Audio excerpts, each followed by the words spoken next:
Assalamualaikum warahmatullahi wabarakatuh. Shalom, Om Swastiastu, Namo Buddhaya, salam kebajikan. Selamat pagi teman-teman. Pada kesempatan ini, kami dari kelompok 1 akan membahas tentang konsep dasar organisasi. Nah, sebelum kita masuk ke materi, izinkan kami memperkenalkan diri terlebih dahulu. Perkenalkan, nama saya Brilian Anugrahsan Pratama. Saya ditemani oleh dua rekan saya, yaitu Andrea Khalsi Alia dan juga Salsabila Zalianti Rumi. Baik, topik materi pertama akan dipaparkan oleh Andrea. Halo semuanya, perkenalkan nama saya Andrea Kalis Alia. Hari ini saya akan menjelaskan mengenai organisasi. Organisasi itu sendiri didefinisikan sebagai sistem sosial yang terstruktur dan diarahkan untuk mencapai tujuan bersama dengan memanfaatkan sumber daya yang ada di dalamnya. Secara garis besarnya, organisasi merupakan wadah untuk sekumpulan orang mencapai tujuan bersama. Nah, apa saja sih jenis-jenis dan unsur yang ada di organisasi? Organisasi sendiri dibagi menjadi dua jenis, yaitu organisasi formal dan organisasi non-formal. Organisasi formal merupakan organisasi yang memiliki aturan, struktur, dan hierarki yang jelas dan terdefinisi. Organisasi ini bisa disebut sebagai organisasi yang resmi dan sistematis. Contoh dari organisasi formal seperti lembaga pendidikan, instansi pemerintahan, dan perusahaan. Kebalikan dari organisasi formal adalah organisasi non-formal. Organisasi non-formal merupakan organisasi yang tidak memiliki struktur, aturan, maupun hierarki yang terdefinisi dengan jelas seperti organisasi formal. Nah, organisasi non-formal ini dapat berupa seperti kelompok diskusi, kelompok sukarelawan, ataupun komunitas. Nah, unsur dalam organisasi ini saya bagi menjadi 5, yaitu sumber daya manusia, visi, sarana prasarana, kerjasama, dan lingkungan. Mengapa harus ada sumber daya manusia dan visi dalam organisasi? Karena organisasi sendiri terdefinisi sebagai sekumpulan orang yang memiliki tujuan yang sama. Oleh karena itu, dalam organisasi sudah pasti ada sumber daya manusia dan visi yang jelas. Selanjutnya adalah sarana prasarana. Sarana prasarana ini bisa memudahkan suatu organisasi untuk mencapai tujuannya. Kenapa? Karena sarana dan prasarana ini bisa berupa teknologi. Terlebih lagi, kita sudah berada di industri 4.0 dan era globalisasi, yang sekarang teknologi itu sudah semakin canggih, sehingga memudahkan organisasi untuk memanfaatkan segala teknologi dalam mencapai tujuannya. Kemudian ada kerjasama. Kerjasama ini akan sangat membantu dalam organisasi, terutama dalam berkoordinir dan berkomunikasi antar satu individu ataupun kelompok. Dan yang terakhir adalah lingkungan. Lingkungan ini bisa bersifat eksternal maupun internal. Eksternal seperti ekonomi, sosial, dan politik. Internal bisa dinamika dalam organisasi tersebut. Nah, dalam lingkungan ini bisa mempengaruhi kinerja dalam suatu organisasi. Oleh karena itu, lingkungan sangat berpengaruh terhadap organisasi. Dalam suatu organisasi terdapat teori organisasi.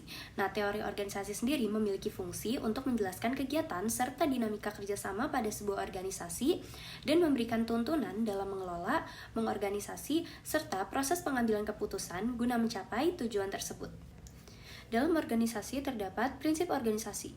Prinsip organisasi merupakan pedoman dan tuntunan untuk membantu merancang, mengelola struktur, serta proses dalam organisasi. Saya bagi menjadi 7 prinsip. Yang pertama adalah pembagian tugas dan delegasi. Pembagian tugas ini diperlukan agar pekerjaan lebih efisien, efektif, dan terselesaikan lebih cepat. Yang kedua adalah kepemimpinan. Kepemimpinan merupakan salah satu faktor yang sangat penting dalam organisasi, karena pemimpin merupakan kunci dan penggerak jalannya organisasi tersebut. Peran pemimpin juga sangat dibutuhkan dalam pengambilan keputusan. Yang ketiga adalah hierarki. Hierarki sendiri berfungsi untuk memberikan garis wewenang yang jelas dari pemimpin hingga pelaksana, sehingga mempertegas pembagian tugas dan delegasi. Yang keempat adalah otoritas dan tanggung jawab. Di setiap organisasi pasti terdapat tanggung jawab dan komitmennya tersendiri. Selanjutnya adalah fleksibilitas. Fleksibilitas ini dapat mempengaruhi suatu organisasi untuk berkembang, karena sebaiknya organisasi dapat beradaptasi dengan perkembangan zaman sehingga bisa terus berkembang dan terus maju. Dan yang terakhir adalah keseimbangan. Keseimbangan ini mengacu pada pembagian tugas dan delegasi, sehingga pembagian tugas tersebut dilakukan secara adil dan menciptakan lingkungan yang sehat. Oke, selanjutnya kita mulai pada topik materi perkembangan teori organisasi. Nah, kita mulai dengan teori klasik yang berkembang pada awal tahun 1900-an. Pada era ini, fokus utamanya adalah struktur efisiensi dan kontrol dalam organisasi. Nah, dalam teori klasik, yang pertama ada teori manajemen ilmiah yang dikembangkan oleh Frederick W. Taylor. yang berfokus pada efisiensi dan produktivitas melalui standar kerja dan pembagian tugas yang jelas.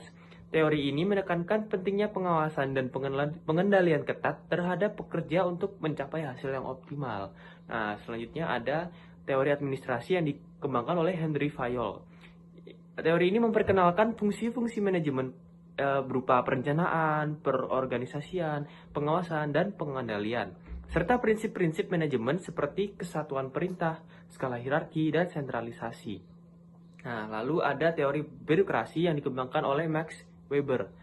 Teori ini menekankan struktur formal dan hierarki otoritas dengan aturan yang jelas dan pembagian tugas yang tegas untuk mencapai efisiensi dan konsistensi dalam pengambilan keputusan. Nah, setelah itu pada tahun 1930-an hingga 1940-an muncul teori hubungan manusia yang menggeser perhatian dari efisiensi ke manusia sebagai individu dengan kebutuhan sosial dan psikologis. Elton Mayo dengan studi Hortonnya menunjukkan bahwa perhatian pada kondisi sosial pekerja dapat meningkatkan produktivitas. Ini menekankan pentingnya hubungnya manusia dalam organisasi. Nah, dipelopori oleh Elton Mayo dan hasil eksperimen Hortonnya, teori ini menekankan pentingnya faktor sosial dan psikologis dalam produktivitas kerja. Teori ini menunjukkan bahwa perhatian pada kebutuhan sosial dan emosional pekerja dapat meningkatkan kinerja dan kepuasan kerja. Nah, teori ini memicu pergeseran fokus dari kontrol ketat dan efisiensi mekanistik menuju perhatian terhadap kesejahteraan karyawan, motivasi, dan dinamika kelompok. Elton Mayo menunjukkan bahwa perhatian pada kondisi sosial pekerja dapat meningkatkan produktivitas. Ini menekankan pentingnya hubungan manusia dalam organisasi. Nah, lanjut pada era 1950-an hingga 1960-an, muncul teori sistem dan teori kontingensi. Teori sistem melihat organisasi sebagai sistem yang terbuka yang berinteraksi dengan lingkungannya. Organisasi dipandang sebagai suatu keseluruhan dengan bagian-bagian yang saling berkaitan. Nah, teori kontingensi menyatakan bahwa tidak ada satu cara terbaik untuk mengatur organisasi. Struktur organisasi yang ideal tergantung pada situasi dan lingkungan. Nah, yang terakhir adalah teori organisasi kontemporer yang berkembang pada tahun 1980-an hingga sekarang. Nah, teori ini membahas tentang, pertama ada teori budaya organisasi yang berfokus pada nilai, norma, kepercayaan, dan praktik budaya dalam organisasi. Budaya dianggap sebagai elemen penting yang mempengaruhi perilaku dan keputusan organisasi. Selanjutnya ada teori jaringan dan sistem terbuka. Nah, teori ini melihat organisasi sebagai bagian dari jaringan yang lebih luas dengan hubungan eksternal yang kompleks. Teori ini menekankan pentingnya kerjasama antara organisasi, aliansi strategis, dan adaptabilitas terhadap perubahan lingkungan. Lalu ada teori belajar organisasi atau learning organization. Teori ini mengutamakan pentingnya pembelajaran berkelanjutan dan inovasi dalam organisasi untuk tetap kompetitif dan adaptif terhadap perubahan. Nah, selanjutnya ada teori kritis dan postmodernisme. Nah, teori ini berfokus pada aspek-aspek seperti kekuasaan politik, etika, dan peran identitas dalam organisasi, serta kritik terhadap struktur dan praktik organisasi yang dianggap menindas atau tidak adil. Seperti itu. Baik, itulah paparan tentang topik materi perkembangan teori organisasi. Nah, topik materi selanjutnya akan dilanjutkan dengan salah satu. Perkenalkan, nama saya Salsabila Giranti Rumi. Jadi, di sini saya akan menjelaskan tentang tata kelola organisasi. Tata kelola organisasi merupakan sistem yang digunakan untuk mengatur dan mengelola suatu organisasi agar dapat mencapai tujuan dan sasaran yang telah ditetapkan. Selanjutnya, aspek tata kelola organisasi terbagi menjadi 5. Yang pertama yaitu struktur organisasi. Nah, struktur organisasi ini bagaimana organisasi disusun dan bagaimana setiap bagian terhubung satu sama lain. Yang kedua, pengambilan keputusan. Nah, pengambilan keputusan ini itu seperti proses yang digunakan untuk membuat keputusan dalam organisasi. Yang ketiga, manajemen sumber daya. Di sini itu menjelaskan bagaimana organisasi mengelola sumber daya yang dimiliki, seperti sumber daya manusia, keuangan, dan teknologi. Yang keempat, pengawasan dan evaluasi. Nah, di sini menjelaskan proses yang digunakan untuk memantau dan mengevaluasi kinerja organisasi. Selanjutnya, kelima, akuntabilitas. Nah, akuntabilitas ini seperti kayak mempertanggungjawabkan kinerja dan keputusan yang diambil. Selanjutnya, manfaat tata kelola organisasi terbagi menjadi 4. Yang pertama, meningkatkan efisiensi. Nah, dengan tata kelola organisasi yang baik dapat meningkatkan efisiensi dalam pengelolaan sumber daya. Selanjutnya, meningkatkan produktivitas. Dengan tata kelola organisasi yang baik, kita dapat meningkatkan produktivitas dalam mencapai tujuan. Ketiga, meningkatkan kualitas. Dengan tata kelola organisasi yang baik dapat meningkatkan kualitas dalam pengelolaan sumber daya dan mencapai tujuan. Yang keempat, mengurangi resiko. Dengan tata kelola organisasi yang baik dapat mengurangi resiko dalam pengelolaan sumber daya dan mencapai tujuan. Baik, saya akan menjawab pertanyaan dari Rafael. Pertanyaannya adalah, apa saja unsur-unsur penting dalam sebuah organisasi? Nah, unsur-unsur penting dalam sebuah organisasi itu mencakup beberapa elemen yang saling berkaitan dan berfungsi untuk memastikan kelancaran operasional organisasi. Nah, berikut ini adalah unsur-unsur penting tersebut. Yang pertama adalah tujuan atau goals. Setiap organisasi memiliki tujuan yang jelas sebagai arah kegiatan dan operasionalnya. Tujuan ini bisa berupa visi, misi, atau sasaran spesifik yang ingin dicapai dalam jangka pendek atau jangka panjang. Yang kedua adalah struktur organisasi. Struktur organisasi mengatur bagaimana tugas, tanggung jawab, dan alur komunikasi dibagi di antara anggota. Ini mencakup hierarki, departemen, dan posisi di dalam organisasi yang membantu menciptakan keteraturan. Yang ketiga adalah sumber daya manusia atau SDM. SDM adalah elemen penting dalam organisasi.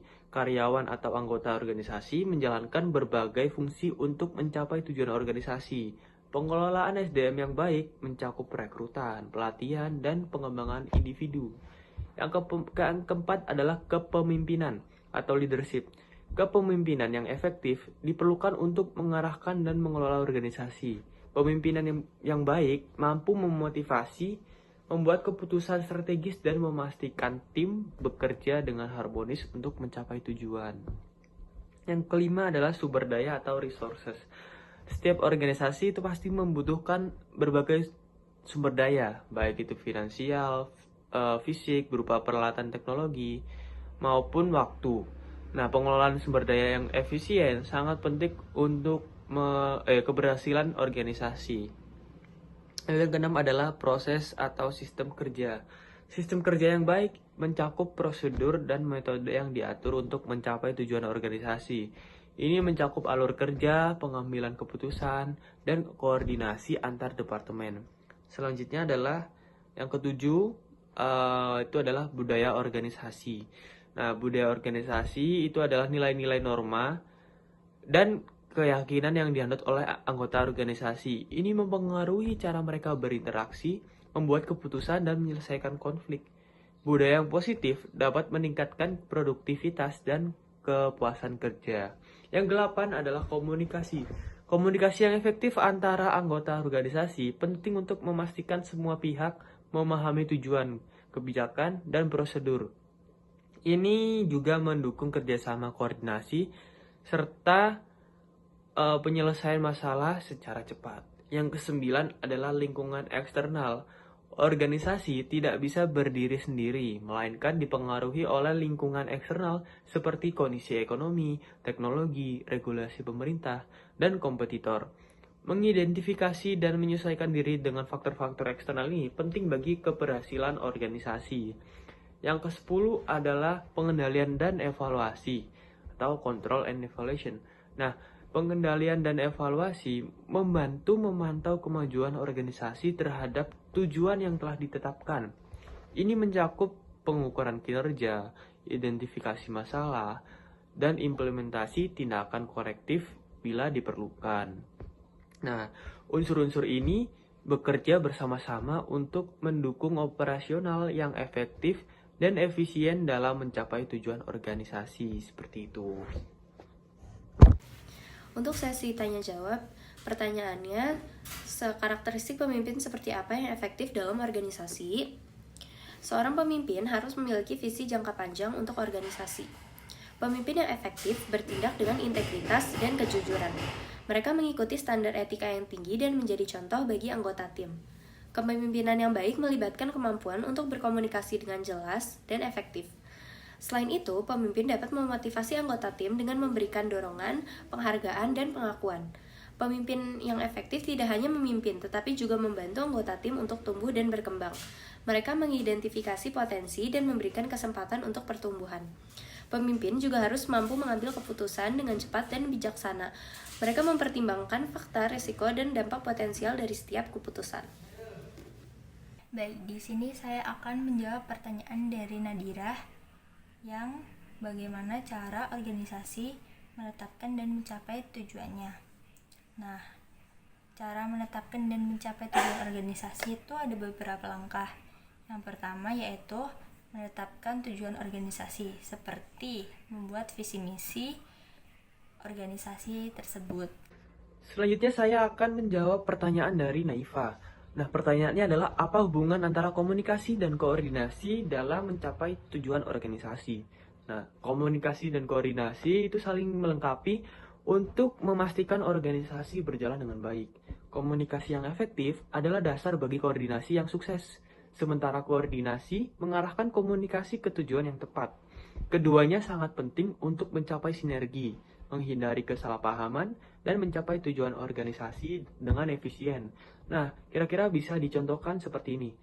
Perusahaan teknologi ingin meluncurkan produk baru, misalnya sebuah smartphone inovatif. Nah, dalam kurun waktu 6 bulan ke depan, itu perusahaan menginginkan target penjualan sebanyak 1 juta penjualan pada tahun pertama.